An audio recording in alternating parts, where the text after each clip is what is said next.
Prakash master, ഇപ്പോൾ വരുന്ന സൂചനകൾ അനുസരിച്ച് എന്തായാലും അസോസിയേറ്റ് അംഗം ആയി അൻവറിനെ UDF-ൽ എടുക്കാൻ മാത്രമുള്ള ഒരു സാഹചര്യമേ ഉണ്ടായിട്ടുള്ളൂ. കാരണം ഈ സ്ഥാനാർത്ഥിയെയൊക്കെ തെറി വിളിക്കുന്ന ആളുകൾ, ഹൈക്കമാൻഡ് തീരുമാനിച്ച സ്ഥാനാർത്ഥിയെയൊക്കെ ഇപ്പോഴും അംഗീകരിക്കാത്ത ആളുകൾക്ക് അസോസിയേറ്റ് അംഗത്വമായിരിക്കണം കൊടുക്കുക.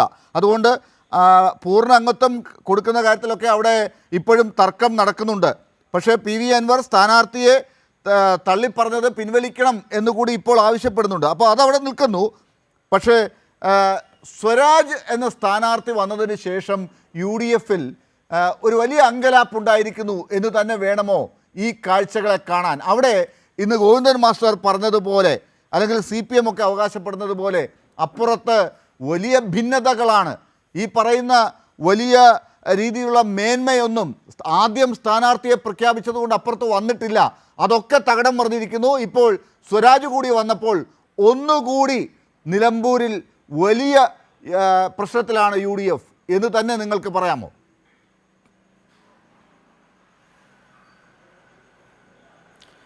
ഈ കഴിഞ്ഞ 6 മാസക്കാലം കേരളത്തിലെ UDF കൊണ്ടു നടന്നിട്ടുള്ള രാഷ്ട്രീയം അൻവറിനെ കേന്ദ്രീകരിച്ചുകൊണ്ടാണ് എന്നുള്ളത് നമ്മളെല്ലാം കണ്ടതല്ലേ.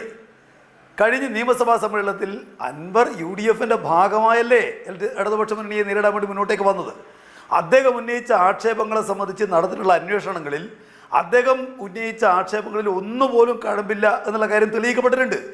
ഒറ്റക്കെട്ടായിട്ട് തെരഞ്ഞെടുപ്പ് നേരിടാൻ വേണ്ടിയിട്ട് ആണല്ലോ അൻവറും അതുപോലെ UDF-ഉം മുന്നോട്ടേക്ക് വന്നത്. ആ അൻവർ നടത്തിയിരിക്കുന്ന അഭിപ്രായ പ്രകടനം തങ്ങൾ ഒരു കാരണവശാലും ബാധിക്കില്ല എന്ന് എങ്ങനെ പറയാൻ വേണ്ടി കഴിയുക? ഇപ്പോൾ ഇവിടെ ഒരു സ്ഥാനാർത്ഥി, കോൺഗ്രസിനെ പോലുള്ളൊരു പാർട്ടിയോട് അതിൻ്റെ സ്ഥാനാർത്ഥി ഇന്നയാളായിരിക്കണം എന്ന് പറയാൻ മാത്രമുള്ള ബന്ധം അൻവറിന് ഈ കാലത്ത് ഉണ്ടായിരുന്നു എന്നുള്ളത് വസ്തുതയല്ലേ. അദ്ദേഹം ജോയിയുടെ പേര് പറഞ്ഞു നേരത്തെ എന്നുള്ള കാര്യം കോൺഗ്രസ്സുകാർ സമ്മതിച്ചിട്ടുണ്ട്. അപ്പോൾ അത്രമാത്രം അടുപ്പം ഉണ്ടായിരുന്ന അൻവറാണ് ഇപ്പോൾ നിങ്ങളെപ്പറ്റി ഇത്തരം കാര്യങ്ങൾ പറയുന്നത് എന്നുള്ളത് നിങ്ങൾക്ക് എങ്ങനെ വിസ്മരിക്കാൻ വേണ്ടി കഴിയുക?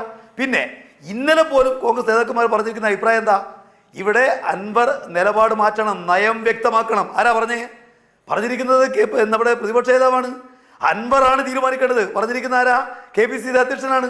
പക്ഷേ അൻവർ ഒന്നും പറയാതെ അൻവർ നയം അൻവർ പറഞ്ഞു, ഞാൻ നയം വ്യക്തമാക്കുന്ന പ്രശ്നമില്ല, ഞാൻ പറഞ്ഞ കാര്യങ്ങൾ നിൽക്കുകയാണ് എന്ന് പറഞ്ഞാൽ നിങ്ങളുടെ സ്ഥാനാർത്ഥി മോശമാണ്, നിങ്ങളുടെ പാർട്ടിക്കകത്ത് ഈ പറയുന്ന സ്ഥാനാർത്ഥികൾ നിശ്ചയിക്കുന്നത് പല കാര്യങ്ങൾ വെച്ചുകൊണ്ടാണ്, നിങ്ങൾ ചില ആളുകളെ തഴയുന്നു എന്നെല്ലാമുള്ള നിലക്ക് കോൺഗ്രസിനെ കുറിച്ച് പറഞ്ഞിരിക്കുന്ന പുലഭ്യങ്ങൾ അവയെല്ലാം മാറ്റി പറയണമെന്നാണല്ലോ അൻവർ നയം വ്യക്തമാക്കണം എന്ന് പറയുമ്പോൾ ഉദ്ദേശിച്ചിട്ടുണ്ടാവുക.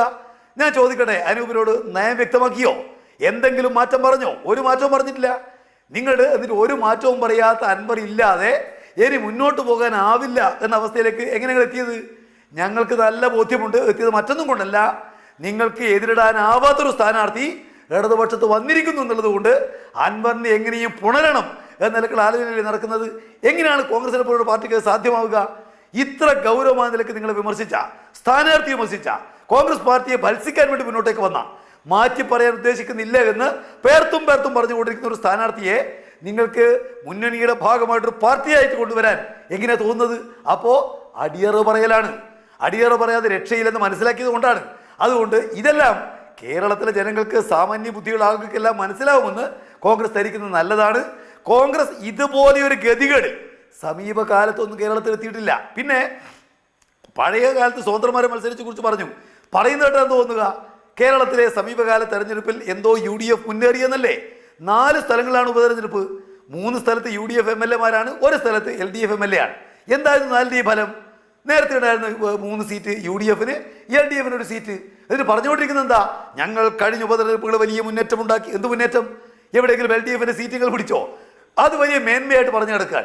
ഒരു കാര്യം ഉറപ്പാണ്, നിങ്ങളെ സംബന്ധിച്ചിടത്തോളം ഈ തെരഞ്ഞെടുപ്പ് ഈ കേരളത്തിലെ രാഷ്ട്രീയത്തെ നിർണായകമായിട്ട് സ്വാധീനിക്കുന്നതായിരിക്കുമെന്ന കാര്യത്തിൽ ഞങ്ങൾക്ക് യാതൊരു തർക്കവുമില്ല. കാരണം അത്രയേറെ കേരളത്തിലെ ജനങ്ങൾക്ക് ഗുണം ചെയ്തൊരു ഗവൺമെൻറ്റാണ് LDF-ൻ്റെ ഗവൺമെൻറ്. ആ ജനങ്ങൾ മറ്റേതൊരു കാലത്തെക്കാളും ചർച്ച ചെയ്തുകൊണ്ടിരിക്കുന്ന ഒരു കാലമാണ് ഈ സന്ദർഭം.